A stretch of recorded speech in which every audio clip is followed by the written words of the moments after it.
All right. Again, good afternoon, everyone. So before we start with the discussion of your outputs, let me go back to our topic last. I think it was discussed in January or first part or first week of February about the format of our news story. So if we compare the news writing format to feature, medyo mas madali sa news.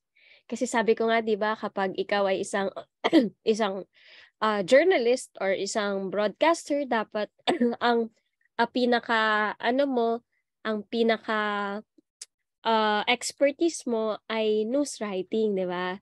So kasi kapag ikaw ay magaling sa news writing, laging madali na lang mag-adjust pagsulat ng feature article or ng feature story and even yung opinion and other format of journalism.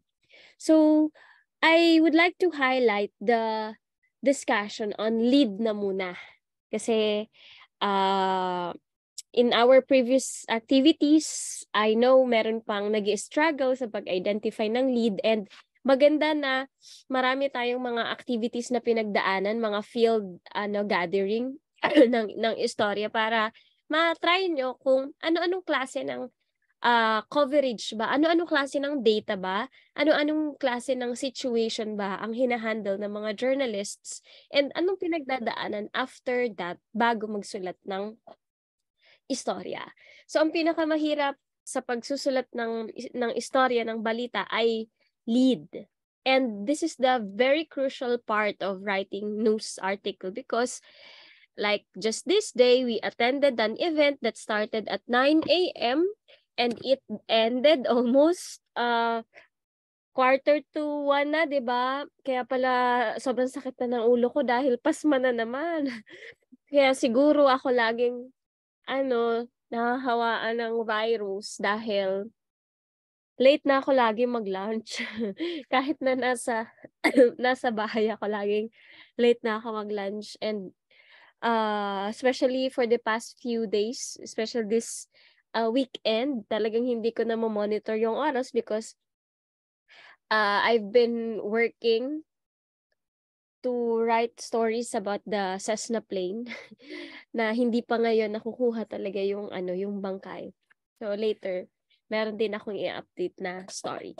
So going back to the lead writing, getting the best or getting the highlight of the event that we attended this morning via online. Ako ang plano ko sana mag-attend ako in person kaso nung nagpa-check up ako kanina sa online, konsulta MD lang ako nagpapa-check up kapag mga ganitong lang naman ang nararamdaman ko, mga usual na mga nararamdaman.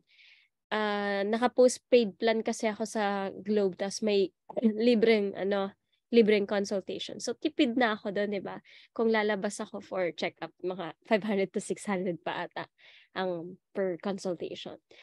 So, kaso hindi pa ako nakaka-take ng gamot kaya hindi ako nag-o-on ng camera ngayon kasi nagluluha-luha ako pirmi. Siguro mamaya lalagnatin ako but I don't want to waste our time, class schedule kasi gagahulin tayo ng oras bago ang midterm exam. Maganda pa naman yung plano natin for the midterms because we will be having a contest like event, right? With our invited guests who will be critiquing your outputs via DWBU-FM. So gusto ko talagang ma-train kayo bago kayo lumabas and bago masalang sa BUFM for the midterm project. All right. So ilang oras? 9:00 hanggang 12:42. Ilang oras 'yon? 9, 10, 11, 12. So more than 3 hours tayo na nag-monitor, na nakinig sa delivery ng platform of government or vision, mission nila para sa Bicol University or in short, their strategic agenda for the school. Pero after that, tayo naman ang mga magsusulat. Medyo ang natin, ang problema natin ay sa dinami-dami ng magagandang sinabi nila, saan tayo magsisimula, di ba? So that's the problem. Parang, okay, 12:42 na hindi pa tapos. I think I should inform the governor that I'll be giving time for the writers to think kung ano yung mga dapat na isulat, anong highlight dapat, anong pinaka-importanting isulat, and para may time pa kayo to go back to the speeches kasi may mga kukunin kayong importanteng information. So when we say lead, it is the most important information. So we can consider the who, what, where, when, why, how na lead. So ang daming klase ng lead na pwede natin na tutukan para magsulat tayo ng pinaka-lead ng istorya. So dinaanan na natin yung pag-identify ng best angle of story, di ba? Pero sabi ko nga, merong mga nag-struggle pa sa pag-identify ng best angle of the story, but somehow I know you were given an idea on how to get the main concept or main highlight or the important data from a raw material, or we call fact sheet. Then paano mo i-identify yung pinaka angle ng storya. Then after identifying the angle of the story, eto na tayo sa lead. Sabi natin sa lead, at least 20 to 30 words, 'di ba? Hindi na pwede, lalo na sa radyo ka, hindi na pwedeng lumampas, and even sa print, hindi na tayo pwedeng lumampas sa ganitong words kasi kung sa print, 'di ba, nag-aagawan ng space sa print ang mga words, ang mga letters na yan. Kaya kahit ako magsulat, halimbawa ako ng 800 word feature, kapag ipapublish na sa dyaryo, mas pinapaikli yan. Yung, halimbawa, nagsusulat ako 3 sentences and the editor will edit it na gagawing 1 sentence lang yung 3 sentence na naisulat ko. So, kinakailangan na sa lead, very short lang siya, pero na-capture na niya yung pinaka-importanteng detail doon sa pinaka-istorya mo. So, ano ibig sabihin natin ng who, what, where, when, and why na lead? Alright, so can you still see the presentation with the who lead? Nakikita po, Gov? Yes po. Alright, so who? So let's start with the who lead. So ano ibig sabihin ng who lead? So for example, kung ang focus natin kanina ay kung halimbawa ang magiging angle mo siguro ay ipresenta na ang 5 na kandidato ng Bicol University, pwedeng dun ka mag-focus, di ba? So that is our who lead. Si President Noynoy Aquino, example, si President Noynoy Aquino ang guest of honor sa graduation ng PMA sa Baguio City. So that is the who lead. So how will we write the lead of the story if that is, or that will focus on President Noynoy Aquino? So pwede na pinangunahan ni Presidente Noynoy Aquino, or President Noynoy Aquino addressed the PMA graduates in Baguio City on April 20. So take note later i-discuss natin yung mga on and in, kung kailan ginagamit yung at, tapos in. Say for example, at Purokdos, Bigaal, Legazpi City.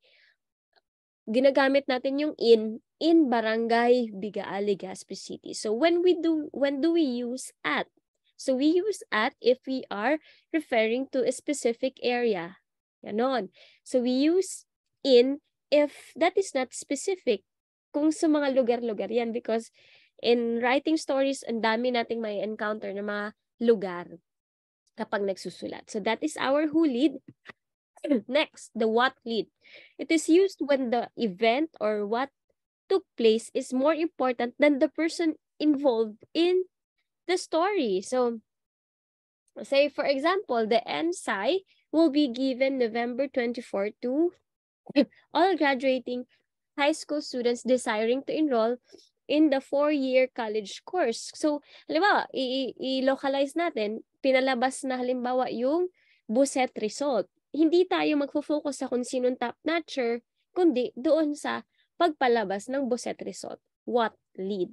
Or if we put it in the context of the event that we attended via online streaming, we can focus on the story that on the story where the 5 candidates highlighted their platform of government or platforms of government.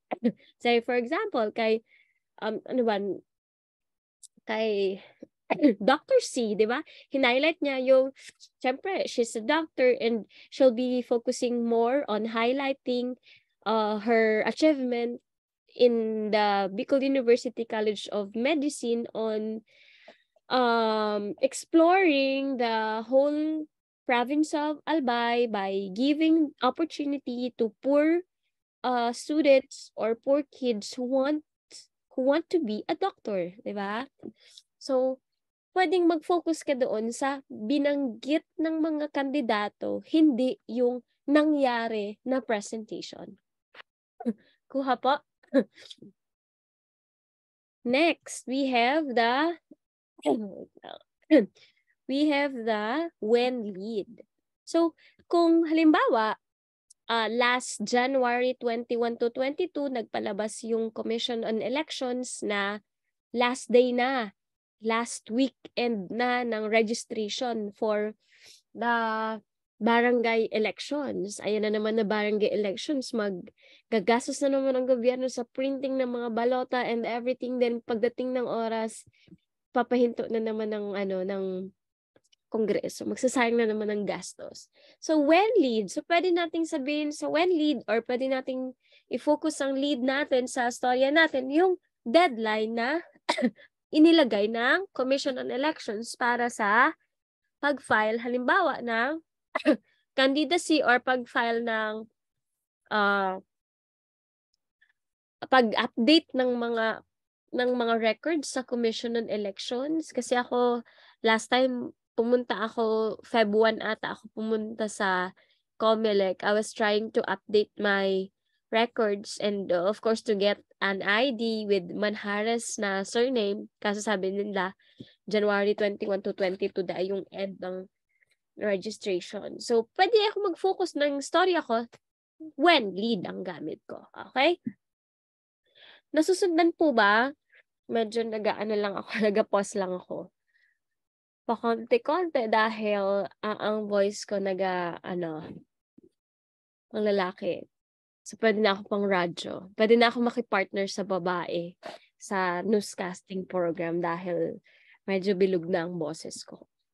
Alright, so we have another type of lead, the where lead. The Philippines will be the site of the next Miss Universe contest. So, pwede yun. So, halimbawa, pupunta si Presidente Bongbong Marcos sa Japan. So, pwede yun na gawin natin na lead. Next, the why lead. So, pwedeng ito yung pinakamaganda na storya na pinakamagandang focusan kapag magsusulat tayo ng lead, yung what lead, and then the what lead, and then the why lead. Halimbawa, you don't just say na ang daming dropout sa school, 'di ba? Kasi normal naman na dumadami yung dropouts, 'di ba? So pwede na magsimula ka sa anong yung reason ng pagkakaroon ng dropout sa schools, 'di ba? So mas maganda to, ibig sabihin mas critical siguro ang thinking ng isang writer kapag magfo-focus siya sa why lead kaysa doon sa what, sa who, when lead, 'di ba? Kasi eto ibig sabihin ina-analyze mo yung data, kaya nga 'di ba meron akong pinagawa sa inyo na activity about the record of COVID-19 dito sa Bicol region, 'di ba? Meron tayong sinulat noon. So by just analyzing the data in the infographic, you were able to identify the main lead. So, in-identify natin, sabi natin, bumaba. Di ba? bumaba yung cases? Ano yung reason bakit bumaba yung cases? Alright. And ito pa, maganda din. How lead by appealing to the school board, the Manila Science High School was able to construct a 3-story concrete building. So, pwedeng sa mga how lead, halimbawa, may isang top-notcher na isang top-notch. Nakikita po ba yung sinishare ko? Kasi may kiniklik ako dito ng resume share. Gov, nakikita po yung sinishare ko na how lead na? Nakikita naman po? Anyone? Ma'am, pa din. ito po si Jose. Nag-brown out po kasi. Kakalis. Pero nakikita ng iba, Hyacinth, nakikita Ayun po. po. Hulid. Sa Apo- hulid pa Hulid lang po. po. Sa A pa lang po. Nasa hulid? What happened? Wait lang, bakit naghula? I'll be sharing it again. Bakit kaya naghula? Dito. Nasa how lead na ako. I'm back. What happened? All right. So I'm in the how lead. Kapag sinabi natin how lead, siguro mas maganda dahil nag-explore ka din ng storya, mas ginamit mo yung critical thinking skills mo na hindi ka basta-basta nagsulat na naging top-notcher yung isang estudyante. So you focused on the reasons why he topped the board exams, 'di ba? So pwede kang mag-focus doon sa naging strategy, 'di ba? Sa pag-review, ano yung pinaka rason bakit nanalo, say for example, sa isang chess competition, 'di ba? Kasi bata pa lang, yun na talaga yung niya, yung ginagawa niya, yung yung hobby niya, tapos yung parents niya talaga supported siya, mga ganon, yung mga how lead. Then we also have other types of lead like ito, pero madalas ginagamit sa television, sa radyo ay etong mga nabanggit natin na yung 5 Ws na klase ng lead, pero pwede naman lalo na sa television madalas ginagamit yung novelty lead.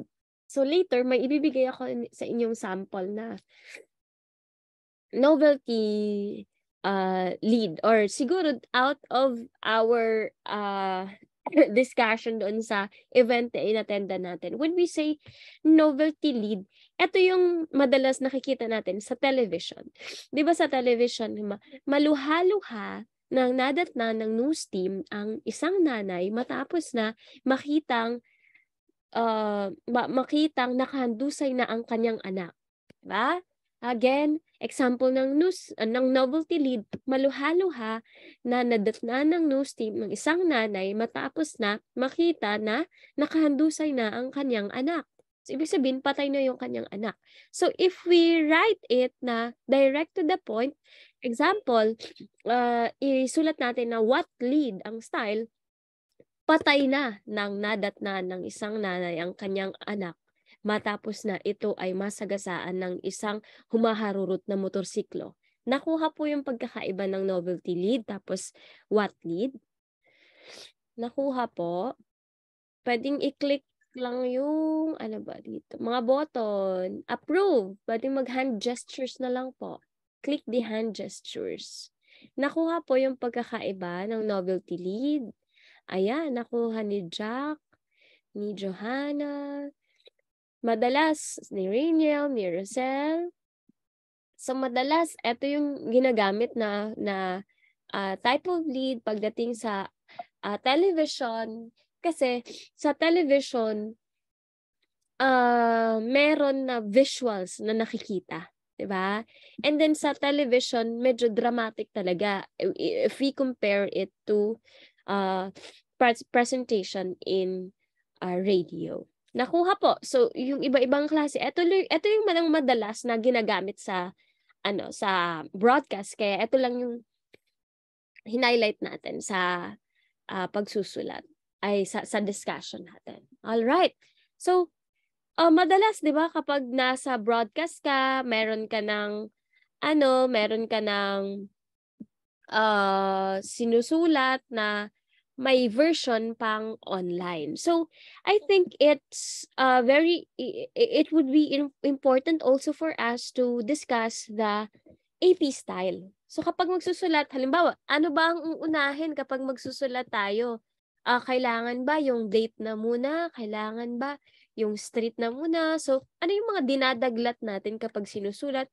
Anong ginagamit natin on at paano yung sinusulat yung oras? Because, of course, madalas karamihan ngayon, di ba? Ang DCGB, ang Bombo Radyo, ang Rappler, di ba, may online, may broadcast. So we also consider the idea that these broadcast stations, these radio stations also handle online platforms, and the format in the online platforms, or ibig sabihin ko, yung format ng storya mo na ipopost mo sa online platform ay dapat ang format na ginagamit ay parang similar din sa print, because of course it is posted online. Kuha po. So let me play this video about the guide to AP style. Sarili mong diskarte pwede i-apply. Ibig sabihin, alright, so guide to Associated Press style. So karamihan po ng mga news organizations, AP style ang ginagamit. Ibig sabihin ng style, hindi ito yung own creativity mo pwede mong i-apply. Yung sarili mong diskarte pwede i-apply. Ibig sabihin, rule po siya in writing. Alright? Associated Press. Ano ibig sabihin ng Associated Press? So, parang yung mga unang nakarinig ng Associated Press, mas makikilala nyo siya ngayon. It is founded in 1848, cooperative effort among 6 New York newspapers pooling resources for gathering international news. Currently, world's single largest news organizations. So, meron silang over 3,700 na employees in 121 countries. Right? So, karamihan din ng mga news organizations dito sa Pilipinas kumukuha ng storya sa AP. Alright, di ba sabi ko sa inyo po merong mga foreign news editors ang mga news organizations. Yung mga nililift nila from AP, yun, dumadaan sa mga news editors. So what is AP style? Commonly accepted journalistic standards for usage, spelling, grammar, and punctuation. Pero di ba iba-iba yung mga iba-iba yung mga news organizations. Pwede mag-lift sila from AP, or they will use their own yung own style. Pwedeng baguhin, pwedeng lifted talaga everything from the AP style. Keep writing style easy to read.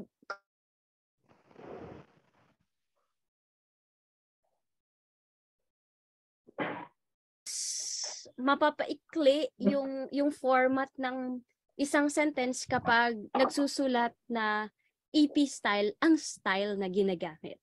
So, as I've said in my post, AP style is the standard style, even in Philippines. But also for most US newspapers, magazines, and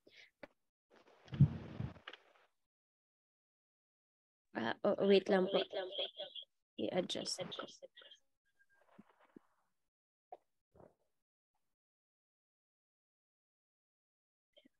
Even yung mga online organizations.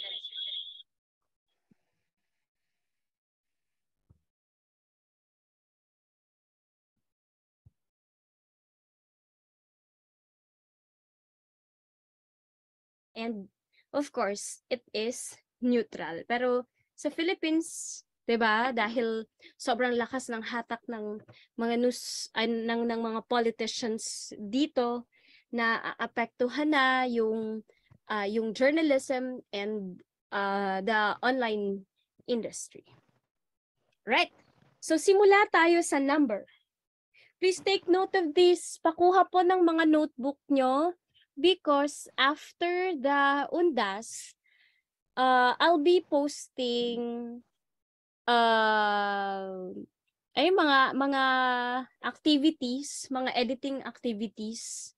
Then, of course, quizzes, in-person quizzes and online quizzes about topics natin. Di ba wala pa tayong quiz? Paki-take note po ito.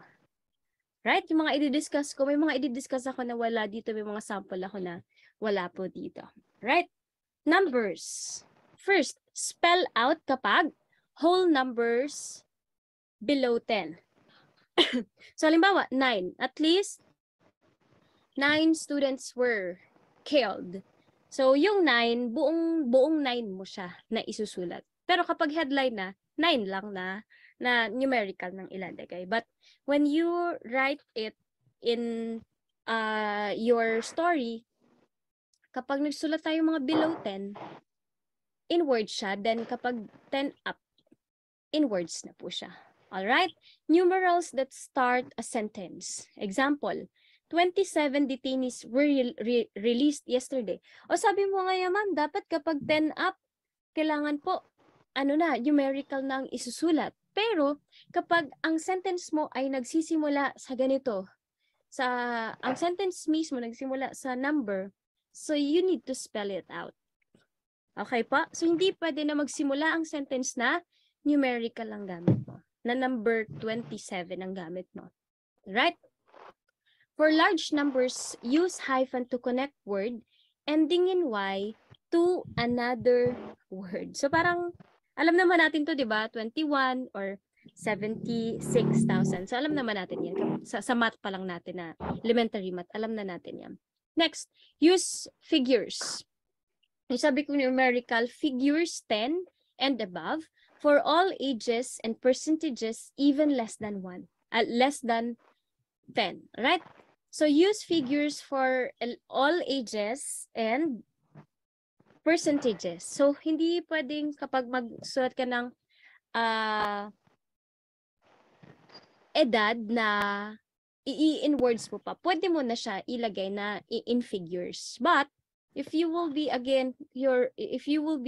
writing it na sa unang sentence, ang isusulat mo ay words pa rin. Malinaw po, kapag number ang isulat mo na unang word siya sa sentence mo, word ang ilalagay mo, hindi yung figures. Hindi yung numerical. Next, places, addresses. Ito po AP style to na sinasabi ko. Addresses, abbreviate words, street, avenue, and boulevard only after numbered address. Never abbreviate drive, highway, place, etc. Kasi po, may mga unique names, di ba? Ang mga street na yan, halimbawa, Jose Panganiban. So, hindi pwede kapag nasulat ka, J. Panganiban lang. Unless, yung pangalan talaga ay J. Panganiban lang talaga.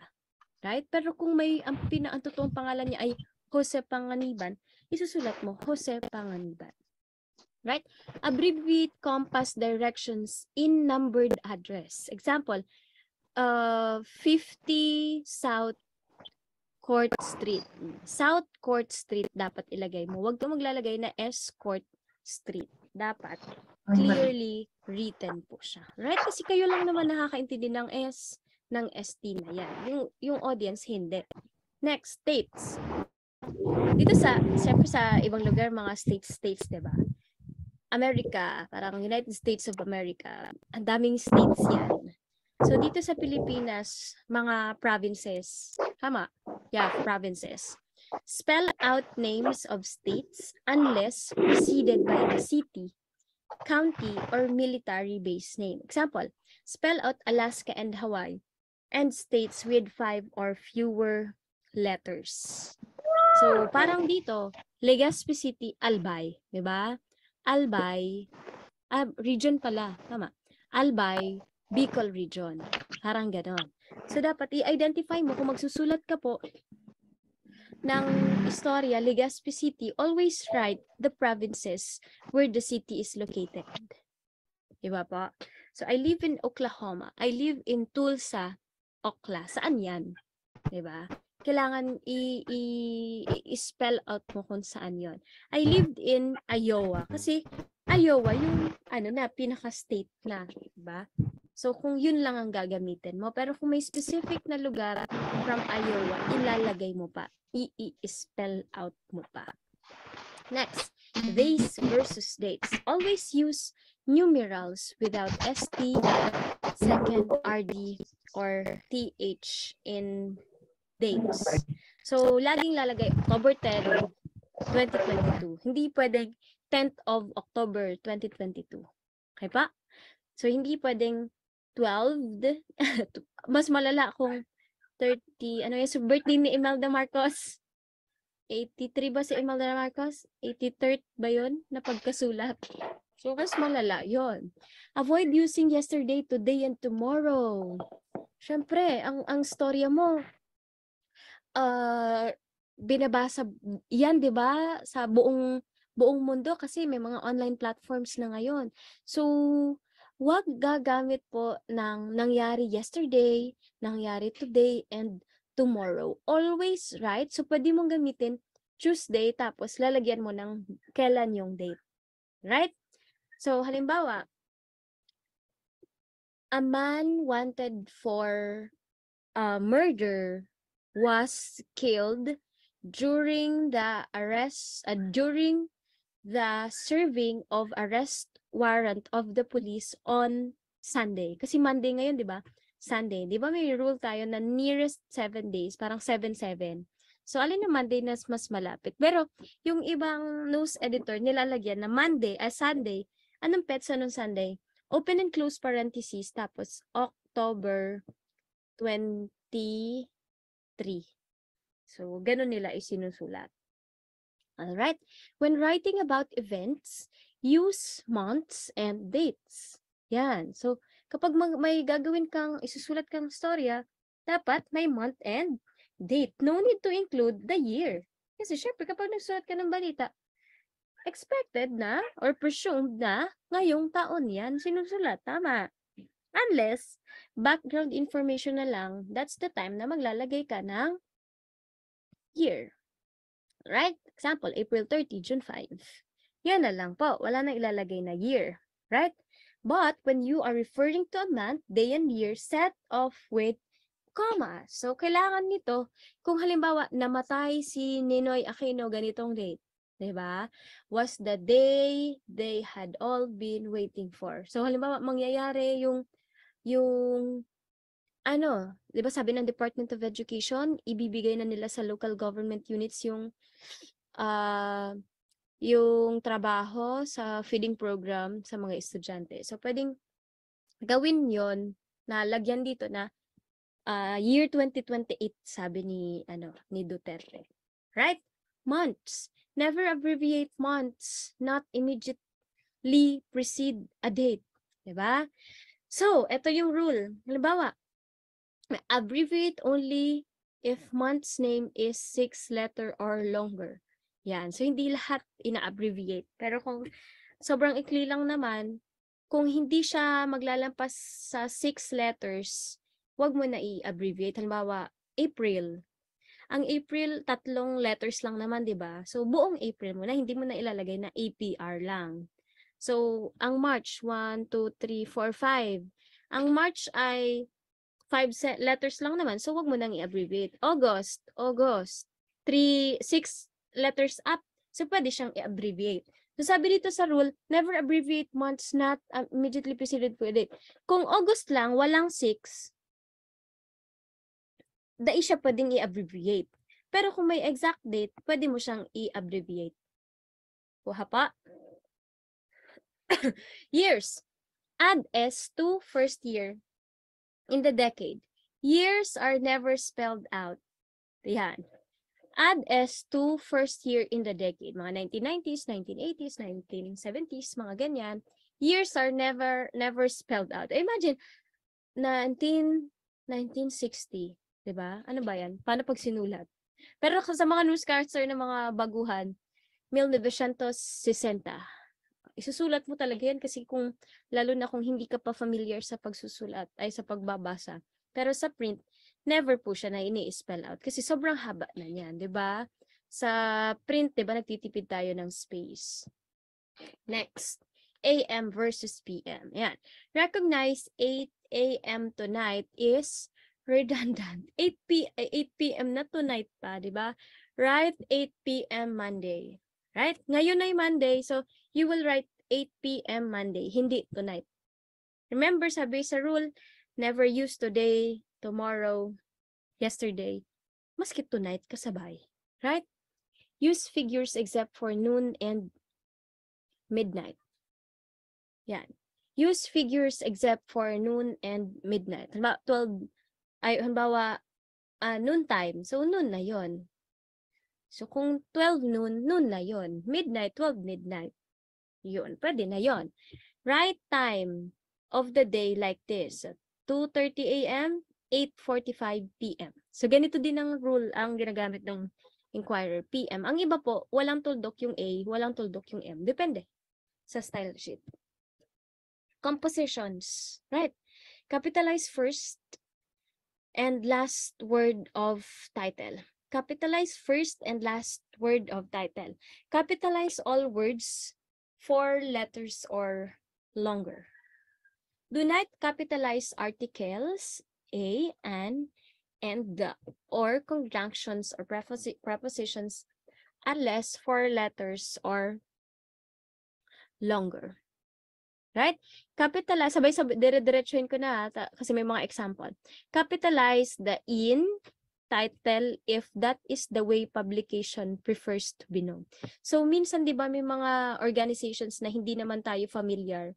May mga organizations na hindi kilala. Say, the Albay Power and Energy Corporation. So, hindi naman sila kilala as national agency. Halimbawa, dito lang naman sa atin siya kilala or familiar yung mga tao.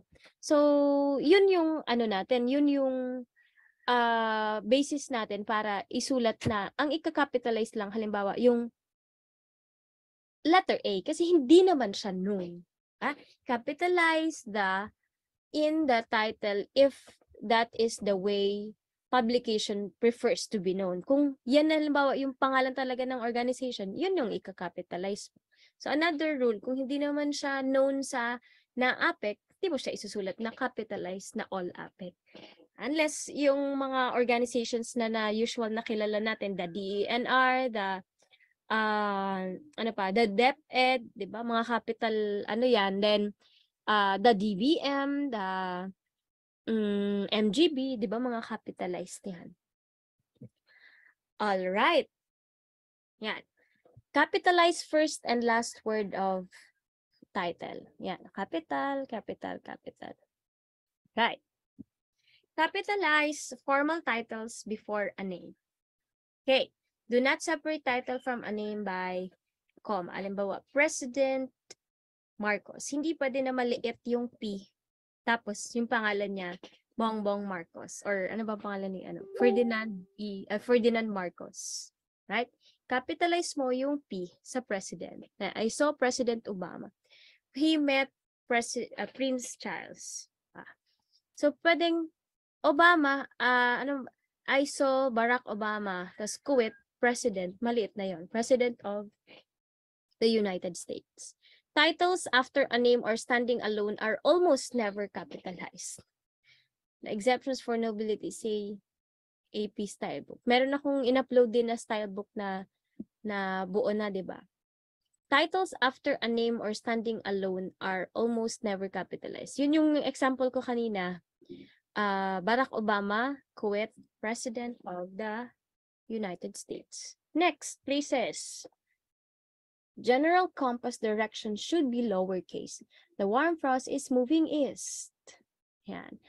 Capitalized names of U.S. regions. The Northeast depends on the Midwest for its food supply. Example naman dito sa atin, mga provinces, mga regions, di ba? Capitalized sila. Note, best reference for correct spelling punctuation of place names. Yan. U.S. Postal Services Directory of Post Office. So, Legazpi City Hall. Diba? Mga capitalized yan. Ano pa ba? Peñaranda Park. Oh, diba? Mga pangalan siya. So, capitalized yung mga first na letters. Next, ethnic groups. Preferred usage for African Americans is black. it is not capitalized. Okay? Preferred usage of Caucasians is white, also not capitalized. Unless ito na, African Americans, yun yung capitalized. Caucasians, yun yung capitalized. Preferred usage of Asian people is Asian. Capitalized yun. Kasi Asian. Lifted from Asian people. American Indian, capitalized with no hyphen, is preferred over Native American. Right? Pag sinabi, di ba sa tuya, kapag sinabing native, mga local, native chicken, local chicken. A guide to punctuation. Alright, ito na, comma. Do not put a comma before conjunction in a simple series. Diba? Mga comma sa mga dakulon na mga words na detalye na sunod-sunod. Si John, si Paul, si George, and Ringo. Red, white, and blue. Yan. Do not put a comma before conjunction in a simple series. Diba? John, Paul, George, and Ringo. Tapos iba naman na to, red, white, and blue. Right? Use a comma to set off a person's hometown and age. Yan. Jane Doe, Framingham, was absent. Yan. John Lowe, 34 years old, was arrested yesterday. Ang nakalagay dito kapag nagsusulat tayo wag na po ilagay yung years old. Kapag ganito may nakita kayo, Joe Blow, 34, ibig sabihin years old yan. Edad niya po yan. Okay? Wala na po magsusulat ng years old. Was arrested yesterday. Place a comma before and after the following. Example, a year if it follows a month and date.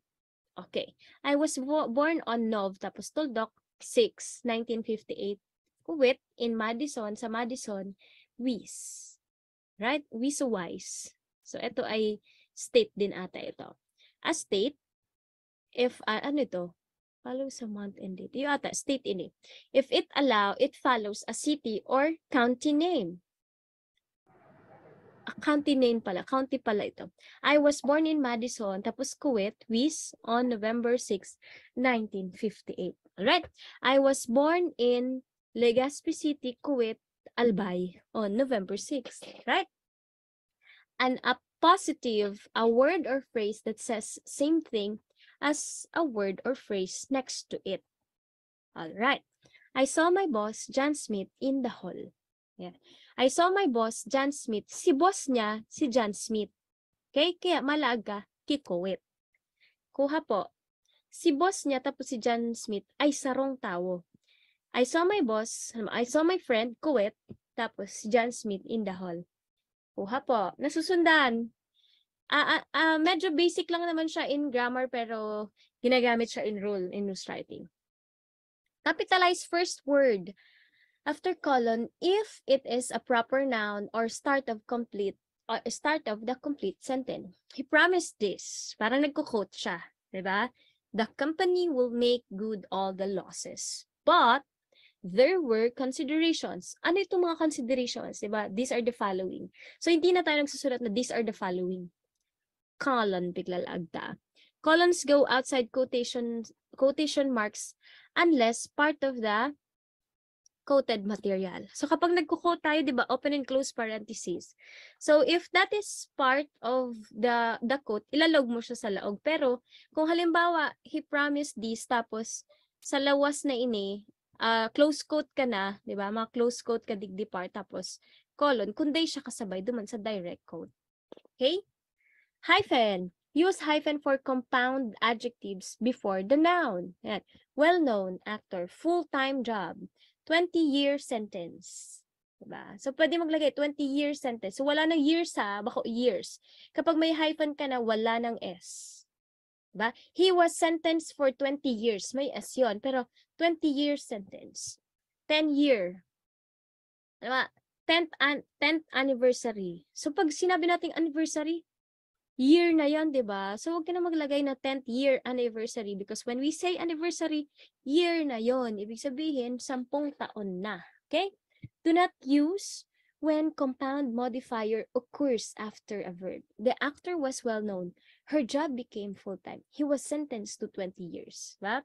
Do not use Hyphen when compound modifier occurs after verb. So, itudok mo na. Wag na mag-hyphen. Use a single space after period at end of sentence. Yan. So, usual na ginagawat natin. Do not put space between initials. Ayan. Ayun. So, halimbawa, MAM. So, wala na mga space kapag mag-initial tayo. C.S. Lewis, G.K. Chesterton. Quotations in the news. Yan, madali na. 4 slides na lang. Quote marks indicate exact wording, right? This is exactly what was said. Kung yun talaga na in toto ang sinabi niya when you interviewed him or her, yung quotation marks ay for exact words, okay? Quote marks always appear outside the punctuation. Nasa labas ha, kasi minsan may nagsusulat na etong tuldok after ng close quote. Dapat nasa loob yung close quote, okay? Nasa loob po yung close quote. When a full sentence quotation is introduced or followed by attribution, place a comma between them. Okay? So kapag halimbawa nag-quote ka digde, halimbawa bako direct quote ang pigsasabi ko when a full sentence quotation is introduced or followed by attribution, place a comma between them. Halimbawa, the BU celebrated the BU Olympics. Tapos, bago ka mag-close quote, mag-comma ka muna dito. A 3-day celebration of the university in showcasing the sports activities and ano pa ba? And anniversary celebration. Kuha po. So, kung may sunod na attribution, so may close quote, lalaagan mong comma. Again, example. The Bicol University celebrated the BU Olympics. May open quote bago so BU, tapos bago ka mag-close quote, mag-comma ka muna. A 3-day celebration showcasing the blah blah blah. Kuha po na napipicture out yung sinasabi ko. Quotations that are questions only need a question mark. Ayan.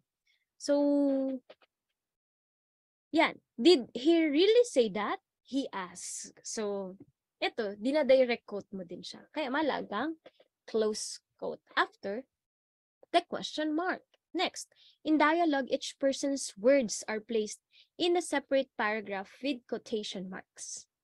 Okay? Begin a new paragraph with each speaker. Use single marks for quotes within quotes. Okay? Use single marks for quotes within quotes. He told me, I love you. Diba? Maliit yan. Parang may single marks pa siya sa laog kang quote. He told me, I love you. Diba? Kinote mo ini, tapos may kinote pa siya. So, may single mark sa laog kang quote. If a quote is more than 2 sentences, use a colon after attribution. Yan. Kung dalawang sentences yung quote mo in a sentence. If a quote is more than 2 sentences, use a colon after attribution. Ayan, may example. I said, isn't this great? It's the state fair. What's going on? He asked. He said he felt sicker than a dead frog after he drank too much tequila. Diba? Ibig sabihin nito, sinusulat mo siya na he said, tapos nag-quote ka ng exact words na sinabi niya. About the sicker than a dead frog. Diba? Figurative language. Okay. Spellings to note. Ayan. Accommodate. Alam na natin to. Dalawang C, dalawang M, advisor.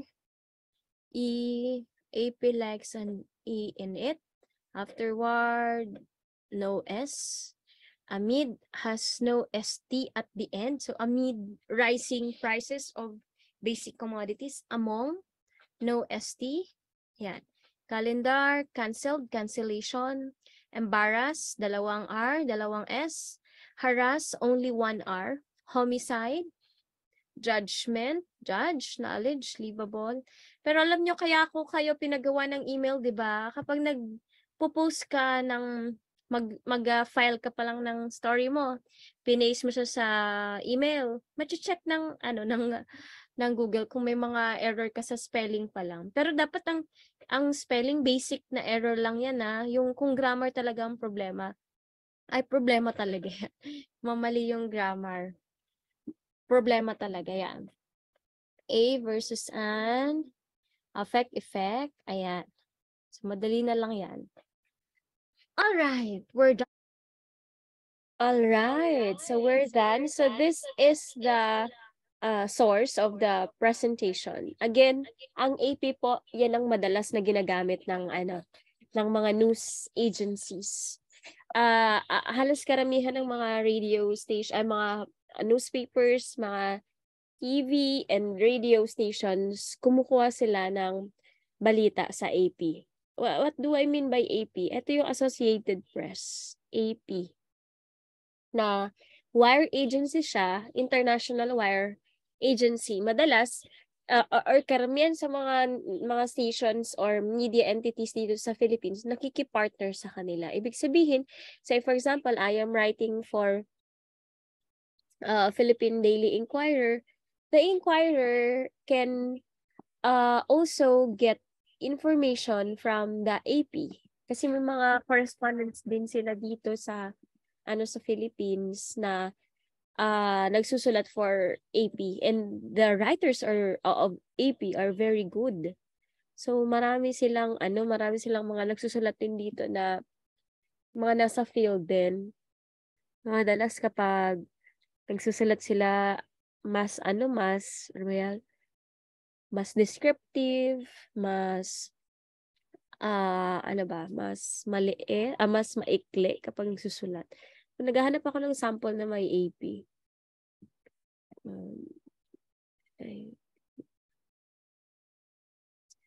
Sample. Madalas mga international na mga stories. Siguro kapag naka-encounter na lang ako dito sa international. So since halimbawa, ang Philippine Daily Inquirer, wala naman talagang AP na correspondent na based sa ibang bansa. So they'll be coordinating with AP para kumuha ng data or ng information.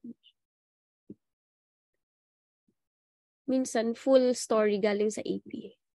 Ito.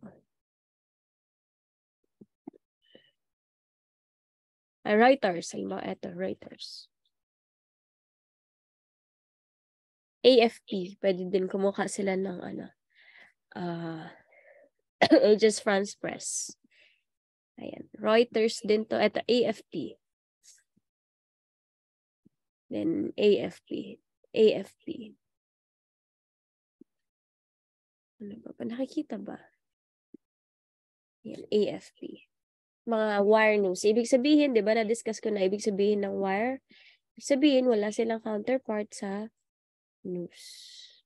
Wala lang counterpart sa print. Pero, ang format nila ay pang print. Kuha pa. Asan na yun go? So, bale, we have 10 answers.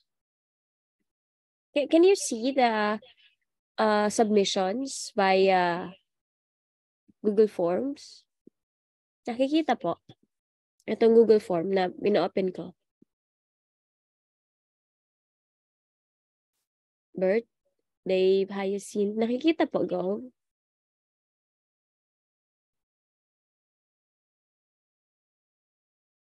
Wala sumasagot. Ma'am, sa akin wala po. Sige. Ma'am, sa akin wala po. Ito. O yan, Okay. sure na, nakikita na. Nakalag-in pala ako sa isang phone. Makikita ko kung ano. Open. Alright, so we have 10 submissions from your classmates. So let's try to critique their output. So when we critique the output, we don't look for errors to tell them that they are not good in writing. Okay? So we will be evaluating how they wrote it to help them. So yun naman yung ginagawa natin para next time na magsusulat, mas mai-improve na yung style, especially the format in writing.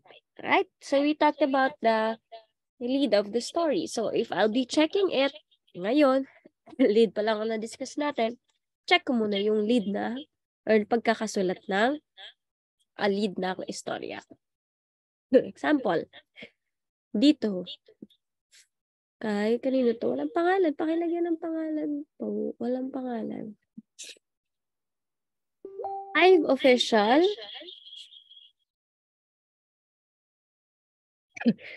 5 official president candidates present their platforms on search for 9th BU president.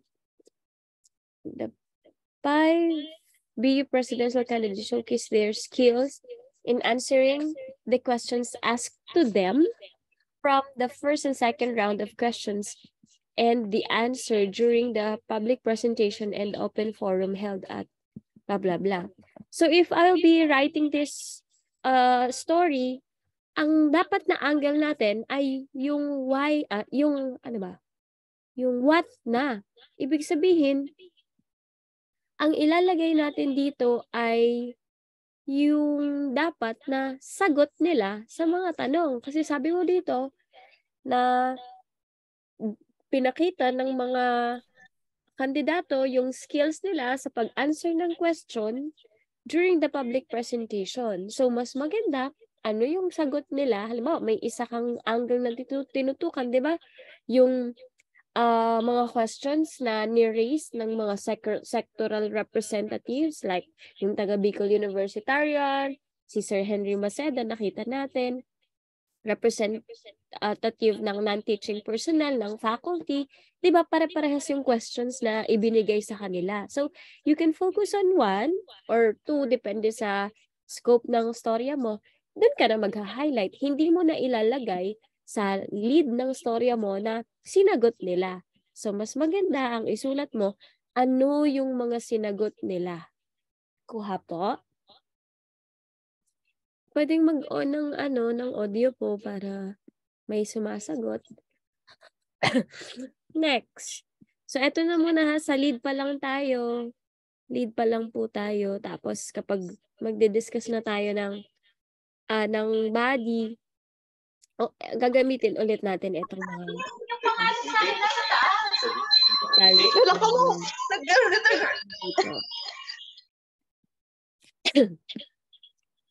Next. Kapag nagsusulat tayo ng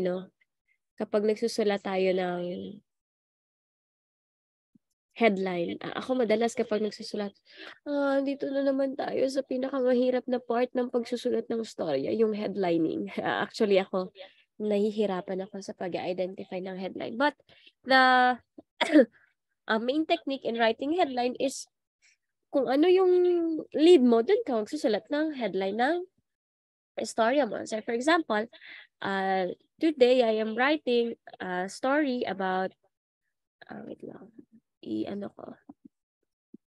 i-update ko because I already updated this one. Tingnan nyo. Itong sinulat ko. Wala pang headline yan, di ba? Wala pang headline. Ito yung pangalan ko, yung byline. Ito yung dateline. Wala pang headline dyan. Kasi ang headline talaga, last ko na po yan na sinusulat.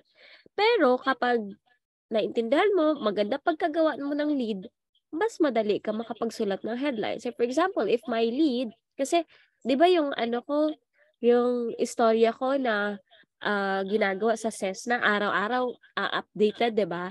Parang series of stories ang sinusulat ko hanggang sa ma-retrieve siguro yung body, hanggang sa magsilensyo ng gabos, kanya-kanyang uwian na naka-rest na yung lahat ng mga mountaineers. Siguro ang last story ko dito, feature story about the struggle of the local mountaineers natin. So ngayon, ang pinaka-storya ko ay what happened? Ngayon, ang pinaka-storya ko ay can you still hear me? Sinawala sa ano ko, isang phone ko.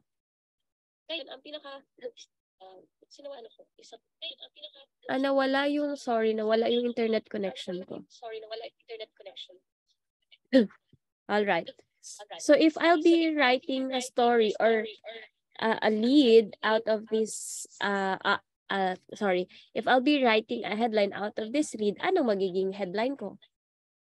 My lead is the retrieval of 4 bodies of the Cessna plane crash victims was temporarily suspended as bad weather conditions continue to pose risk to the responders. So, ang sabi ko dito, yung crash ay yung retrieval ay temporarily sinuspend dahil sa bad weather. So, if I'll be writing the headline of my story, hindi ko pa ito tapos pero madali na ang deadline. Later, after class, sa ako ito maisusulat. Pero madali na lang yan because I already transcribe my interview with the sources of information. Ito na po, na-transcribe ko na siya.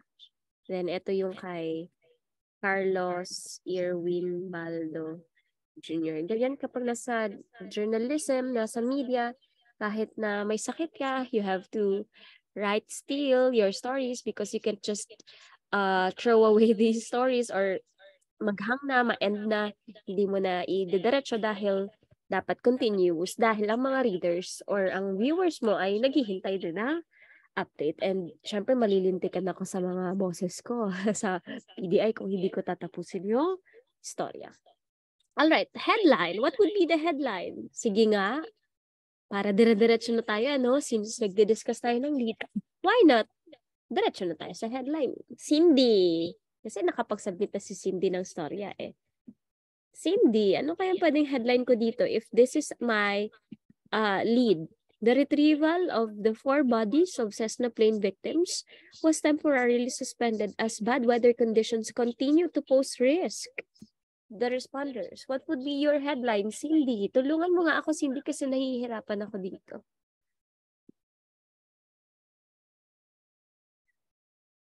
Cindy?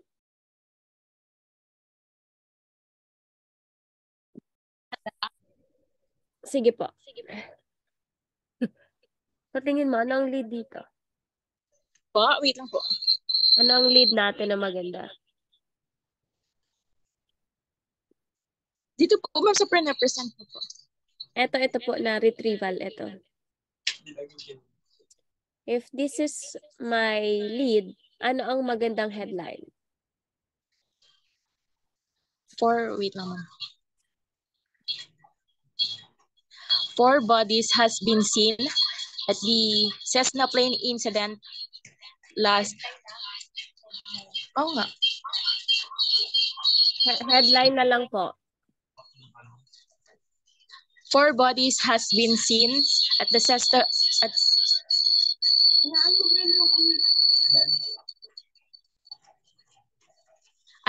Four bodies has been found at the Cessna plane incident as the Cessna plane crash incident. Pero Tuesday pa nakita, Cindy. Based on my lead.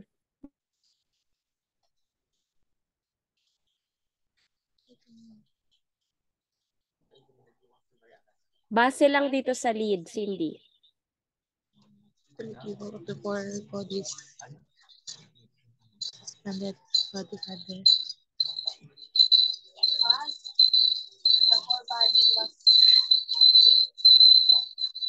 May nag-feedback po. Ito lang po. Search and rescue operation for the was suspended due to the hot weather. Only those the search and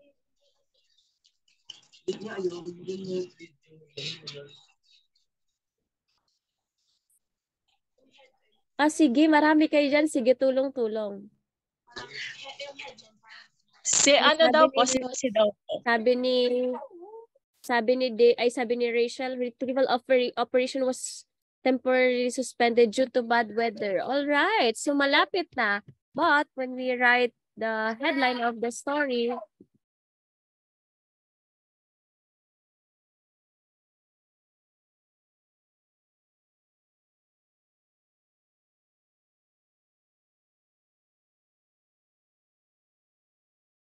Wait lang.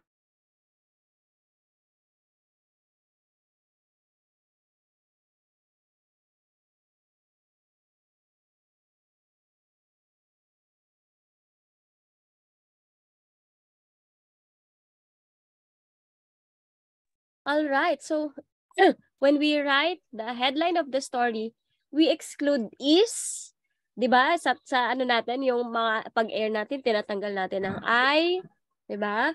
So we remove was kapag maglalagay na ng headline, then lagi dapat kapag maglalagay ng ano ng headline, mas maikli yung konteksto niya kaysa sa lead of the story. So how do we write this? So tama, ang pinaka-konteksto, pinaka-concept ng lead natin ay na-suspend yung retrieval operation, 'di ba? Pero kapag nagsusulat tayo ng headline, mas maikli na siya na in active voice pa rin. So eto, mahaba pa rin yung pagkakasulat. Later, i-discuss natin pero pinapiyawan ko lang yung pagsusulat ng headline pero mas maiintindihan nyo sa mga next na discussions natin. Kung isusulat natin to, pwede na magsusulat ako, maglalagay ako ng kung sino yung nag-suspend. 'Di ba? Or pwede natin hindi ilagay kung sino suspend pero dapat kumpleto yung konteksto. Retrieval operation ng ano. 'Di ba? Kasi nakalagay dito, retrieval operation of the 4 bodies of Cessna plane crash victims was suspended as bad weather conditions continue to pose risk to the respondents. So, sino? Sino ang nag-suspend or ano yung para saan yung retrieval operation? So, pwedeng isulat ko siya. Retrieval operation for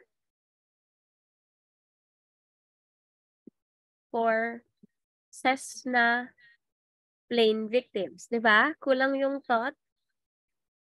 Rachel, doon sa naunang na-send mo. Okay. Meron pang isa. Ayan.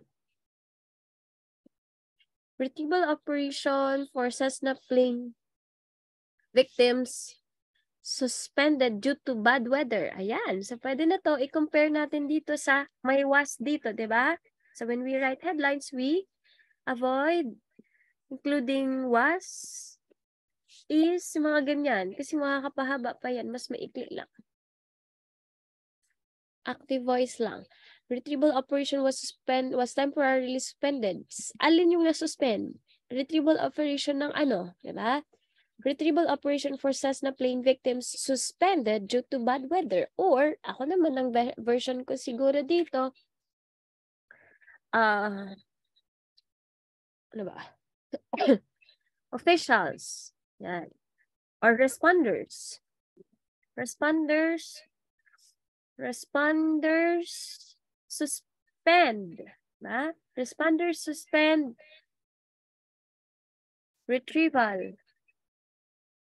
retrieval operations in Mayon crash, 'di ba? Ayan, so mas maikli kaysa dito. Tama. So pag mababasa ka sa ere or sa paglalagay ka sa diary, mas maikli, mas kompleto. Sabi mo ni Gov, search and rescue, hindi na po siya search and rescue kasi retrieval na. Kapag sinabi natin na search and rescue, ito very technical. Pero dapat alam natin as broadcast journalists na kapag sinabi natin na search and rescue, possible buhay pa po yung mga victims. Pero dahil meron na silang nakita ng mga picture na galing doon sa taas na patay na talaga, 'di ba? Nag-shift na to retrieval operation na. So hindi na po siya search and rescue kundi retrieval. Pag sinabi nating retrieval, patay na po yung victims. Ibig sabihin, kukunin na lang yung mga bangkay. Kuha po. Alright, so ito yung dalawang version natin ng mga headlines. Ibig sabihin, itong headline na to, pinaka-maikli na thought ng istorya or ng lead mismo natin. Okay? The retrieval of the 4 bodies of Cessna plane Cessna plane crash victims was suspended as bad weather conditions continue to pose a risk to the responders. Ang headline natin, responders suspend retrieval operation in Mayon crash. Kung responder, lalagay tayo, suspends. Di ba po? Kung responders, ang tinutukoy natin, plural, so suspend na lang ang verb niya. Okay? Kung responder lang, suspends. Kung responders, suspend. Or palitan ko. Palitan ko ito. Kamalig official. Kamalig mayor na lang. Kamalig mayor suspends. Ayan. Pwede yan. May S yan. Kasi, saro man sana si mayor, di ba? Tama? Tama po ba? Saro lang ang mayor kang kamalig or duwa? Tira mayor kang kamalig.